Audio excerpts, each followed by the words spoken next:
ស្អីគឺមាន5ធាតុខ្លួនយើងក៏មាន5ធាតុធម្មជាតិដែលនៅជុំវិញខ្លួនយើងក៏មាន5ធាតុដូចគ្នាការញ៉ាំក៏ដូចគ្នាឧទាហរណ៍តែយើងត្រូវការធាតុទឹកញ៉ាំផ្លែឈើធាតុទឹកទី1គឺការញ៉ាំទឹកទី2ទឹកដូងកាលយើងញ៉ាំឲ្យតិចដល់ពេលធាតុឈើយើងញ៉ាំផ្លែឈើពណ៌បៃតងឲ្យច្រើនផ្លែឈើបើសិនជាវាងបាជូតវាងបាជូតបៃតងញ៉ាំបន្លែពណ៌បៃតងឲ្យច្រើនចាផ្លែពណ៌សដែកអីហ្នឹងក៏បៃតងដែរដល់ពេលភ្លើងយើងញ៉ាំផ្លែឈើពណ៌ក្រហមហើយផ្លែឈើដែលមានកម្ដៅផ្លែឈើដែលមានកម្ដៅដូចពួកគូលែនសាម៉ាវញ៉ាំទៅរៀងក្ដៅដល់ទៅពេលធាតុដីផ្លែឈើដែលមានពណ៌លឿងស្វាយចេកទុរេនចាអ្នកដែលត្រូវធាតុដីគេចាំគេចិត្តញ៉ាំទុរេនម្ហូបអាហារសម្រាប់អ្នកដែលរសេទៅធាតុមាសគេច្រើនគឺចូលចិត្តញ៉ាំរបស់ដែលរៀងប្លែកហើយរៀងប្លែកតែបើអ្នករសេទៅធាតុមាសហាមផ្លែឈើដែលពណ៌ខំផ្លែឈើពណ៌ស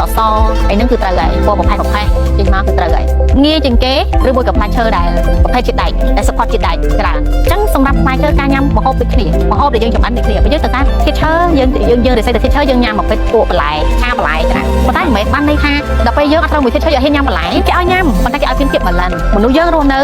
ក្នុងភាព balance ស្អីក៏យើងញ៉ាំបានទាំងអស់តែសូមឲ្យញ៉ាំបែប balance អ្វីដែលលើសវាធ្វើឲ្យបាត់សុខភាពយើង